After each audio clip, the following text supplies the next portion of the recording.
Bali mambo vipi? Leo nitakuonesha jinsi ya kupost bidhaa kwenye app ya Banabel. Kwanza utabonyeza neno uza. Kama una account itakupeleka sehemu ya kufungua kujisajili. Itabidi uingize namba ya simu, ujaze hapo email, namba ya simu, jina lako, jina la biashara, uingize neno la siri, utaingiza neno la siri. Kama hapo naingiza email yangu. Baada hapo nitaingiza namba ya simu yangu ambayo naenda kuitumia kwenye application. Baada ya hapo namba ya simu inabidi iwe na tarakimu 10. Kama hivyo utaanza na 007 ngapi. Baada hapo utaelekea kwenye sehemu ya jina, utajaza jina la biashara yako. Kama hamna sehemu ya kujaza jina, hamna haja ya kujaza. Utaendelea sehemu ya neno la siri, password, utaingiza neno la siri ambalo utatumia kwenye hii application ya Banabel. Utalipia kiasi cha shilingi 3000. Utaenda kuchagua mtandao ambao utatumia kulipia. Kama ni Airtel Money utachagua, kama ni Airtel Money utachagua, kama ni M-Pesa utachagua, kama ni Tigo Pesa pia utachagua Tigo Pesa, kama ni Alopesa utachagua Alopesa.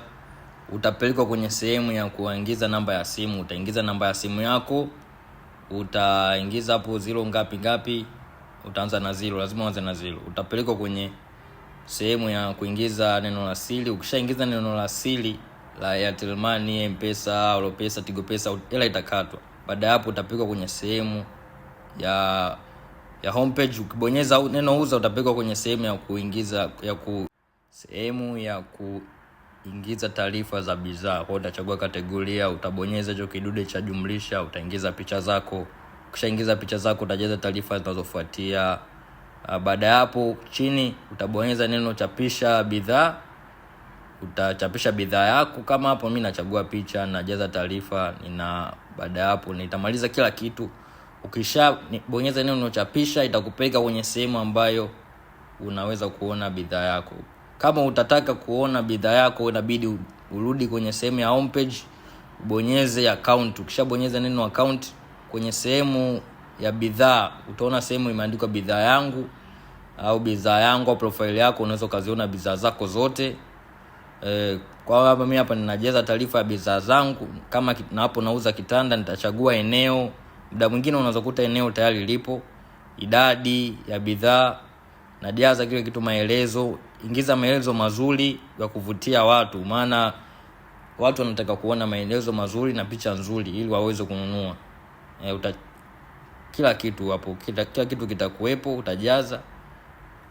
Baada ya hapo utajaza bei, utajaza kila kitu. Kwa ambao wanataka bidhaa zao ziupate ziwe na WhatsApp, ziweze kuonekana kwa watu wengi, utachagua promote tangazo. Utachagua siku ambayo tangazo lako unataka kiasi, kila kitu utachagua, itakuonesha makadirio ya watu ambao wataona kila kitu. Kama utaki utarudi sehemu ya kuchagua promo, utachagua hakuna promo. Ukishachagua hakuna promo, utaweza ukibonyeza chapisha tangazo lako, utaenda kwenye sehemu ya bidhaa. Kama hapo umeona bidhaa zangu ambazo hazina promo hazijaandikwa promoted, ambazo zina promo zimeandikwa promoted. Kwa hivyo asanteni sana.